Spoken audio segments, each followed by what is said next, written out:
खरं म्हणजे आजचा दिवस माझ्यासाठी माझ्या जीवनातला सगळ्यात आनंदाचा दिवस होता आणि आज जगद्गुरू संत तुकाराम महाराजांच्या नावाचा पुरस्कार माझ्यासारख्या सर्वसामान्य कार्यकर्त्याला देऊच्या संस्थेने आणि तमाम वारकरी संप्रदाय यांच्या वतीने मला दिला।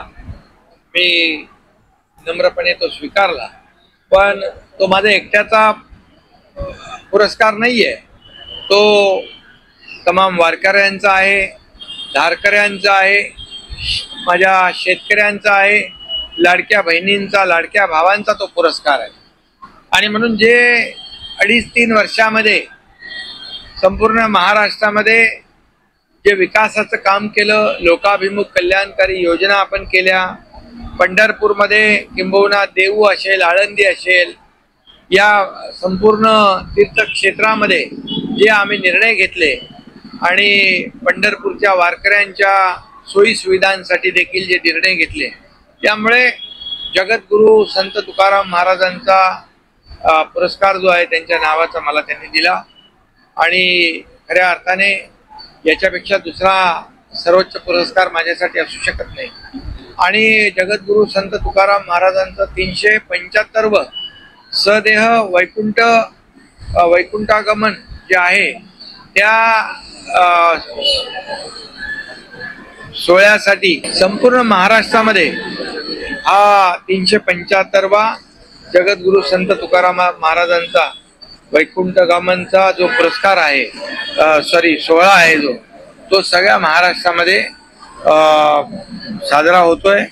याच दिवशी त्यांना ईश्वराने पुष्पक विमान पाठवून वैकुंठवासी ते झाले होते आणि हा इतिहास आहे। आणि म्हणून जो आपला पुरस्कार हा संपूर्ण वारकऱ्यांचा आहे आणि म्हणून मी मनापासून त्यांना खूप खूप धन्यवाद देतो, त्यांचे आभार मानतो। शिवजयंती आहे आणि आज आपल्याच वेगळ्या सगळीकडे वारकरी, लाखो वारकरीच होते आणि वारकऱ्यांकडून खरं म्हणजे वारकरी जे आहे समाज प्रबोधनाचं काम करतात, समाजाला दिशा देण्याचं काम करतात आणि म्हणून त्यांच्याकडून मिळालेला हा पुरस्कार सगळ्यात मोठा आहे। शिवजयंतीनुसार आणि आज आपल्याच प्रभागामध्ये किंवा आपल्या मतदारसंघामध्ये शिवस्मारकाचं उद्घाटन आपण केलेलं आहे, मंदिराची एकच स्थापना काय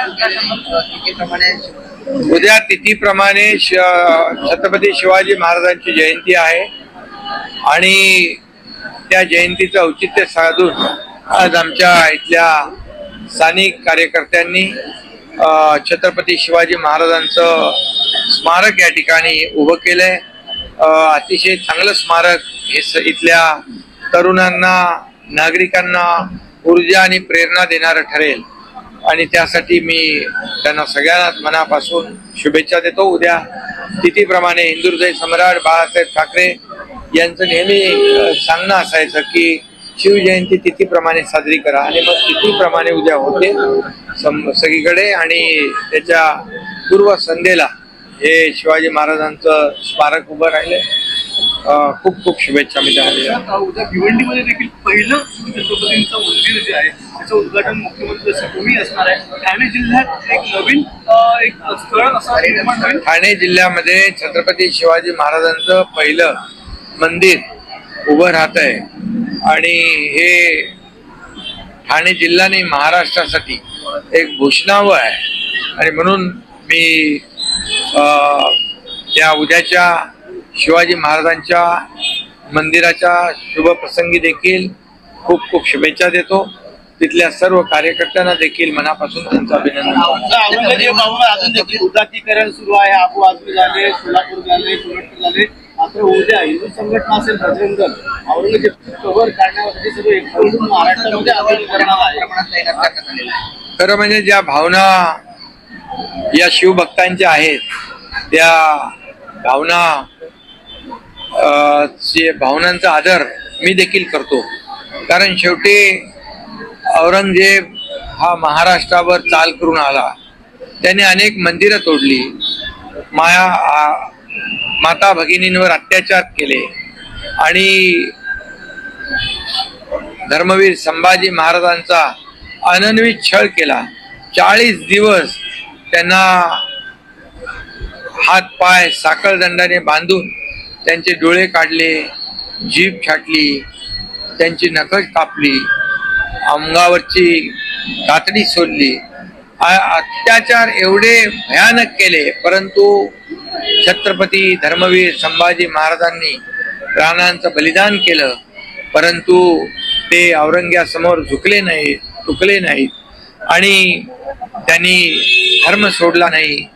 अशा धर्माभिमानी शंभूराजांचं अपमान करणं, अनन्वित छळ करणं, ज्या औरंग्याने स्वतःच्या बापाला कैद केलं, अनेक लोकांचा त्यांनी त्यांच्या नातेवाईकांचा, मुलांचा अन्याय अत्याचार केला, अशा आणि धर्मवीर छत्रपती संभाजी महाराजांचा अतिशय ज्यांनी म्हणजे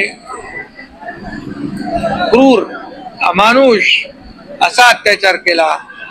आज छावा सिनेमा आपण पाहिला किंवा संभाजी महाराजांचा इतिहास पाहिला तर संभाजी महाराजांचं शौर्य आणि औरंगजेबाचं कौर्याची जी काय परिसीमा त्यांनी गाठली होती. आणि अशा औरंग्याच्या आठवणी किंवा त्याच्या निशाणी या महाराष्ट्रामध्ये कशाला पाहिजे? ही भावना जी आहे ही या तमाम शिवभक्तांची, त्याचा आदर केला पाहिजे. आणि त्यांची भावना बरोबर आहे, त्यांची भावना जी आहे तीच माझी भावना आहे. पण याच औरंगजेबाच्या कबरीच्या वरून कुठे ना कुठे समर्थन देखील आणि खरं म्हणजे ज्याला खरंच जो देशभक्त असेल, राष्ट्रभक्त असेल, त्यांनी औरंग्याच्या कबरीचं उदात्तीकरण करता कामा नये. कारण त्यांनी आपल्या देशावर, आपल्या महाराष्ट्रावर चाल करून आला. महाराष्ट्रातल्या तमाम आया बहिणींची आबरू लुटली, आया बहिणींचा अनन्वित छळ केला, मंदिरं तोडली, काय काय सगळं केलं. आणि संभाजीराजे भेटत नव्हते त्यावेळेस निष्पाप नागरिकांच्या नद्यांचे पाठ वाहिले, रक्ताचे पाठ वाहिले. आणि अशा क्रूर कर्म्या औरंग्याचं कोणी समर्थन करता कामा नये. तो देशाचा दुश्मन, राज्याचा, महाराष्ट्राचा दुश्मन, तो देशद्रोही होता, तो राष्ट्रद्रोही होता. आणि अशा औरंग्याच्या खानाखुना या महाराष्ट्रात कशाला पाहिजे? ही भावना बरोबर आहे, हे त्याचा आदर केला पाहिजे. आणि जे उदात्तीकरण करतायत त्यांचा देखील निषेध केला पाहिजे. कारण शेवटी हा देशभक्त आणि राष्ट्रभक्तीचा विषय आहे. आपल्या दैवताचा ज्यांनी छळ केला त्याचं कसलं उदात्तीकरण करायचं? औरंगजेबाला जे कबर आहे त्या कबरीला काँग्रेसने संरक्षण दिले. औरंगजेबी म्हणजे ही काँग्रेसी जी काही औरंगजेबी वृत्ती या ठिकाणी त्यांच्या कृत्यातून दिसते. काँग्रेसनी देखील या ठिकाणी छत्रपती संभाजी महाराजांना झालेला अन्याय, त्याचा इतिहास वाचावा, छावा सिनेमा बघावा आणि मग उदात्तीकरणाचा विचार करावा. याच काँग्रेसच्या प्रदेशाध्यक्षांनी मुख्यमंत्री देवेंद्र फडणवीस आणि औरंगजेब यांची तुलना केली आणि सांगितलं की हे दोघे देखील क्रूर राज्यकर्ते आहेत. अरे औरंग्याच्या क्रूरता बघा, त्यांनी क्रूरपणे संभाजी महाराजांना मारलं ते पहा आणि मग बोला. आणि हे राज्य जे आहे, देवेंद्रजी, मी मुख्यमंत्री होतो, देवेंद्रजी आमच्या टीम मध्ये होते, आता देवेंद्रजी मुख्यमंत्री, आमची टीम आहे. आम्ही टीम म्हणून जे राज्य कारभार केला, छत्रपती शिवाजी महाराजांचा आदर्श डोळ्यासमोर ठेवून काम केलं. सर्वसामान्य माणसाला न्याय देण्याचं काम केलं. गरीबाच्या, सर्वसामान्य माणसाच्या भाजीच्या देठालाही हात लावता कामा नये, अशा प्रकारचं आदर्श छत्रपती शिवाजी महाराजांचा होता. तोच आदर्श धर्मवीर संभाजी महाराजांचा होता. आणि त्यामुळे कोणाची तुलना करताय तुम्ही? थोडी तरी काहीतरी म्हणजे जनाची नाही तर मनाची तरी वाटली पाहिजे. आणि म्हणून मी एवढंच सांगतो या सगळ्यांना, तुम्ही धर्मवीर संभाजी महाराजांचा इतिहास वाचा. आताच नुकताच छावा सिनेमा आहे तो बघा, किती कौर्य आहे, किती अमानुषपणा आहे. आणि मग औरंग्याचं समर्थन करण्याचा विचार करा. लोक जे औरंग्याचं समर्थन करतील, महाराष्ट्रातली जनता त्यांना कधीच माफ करणार नाही.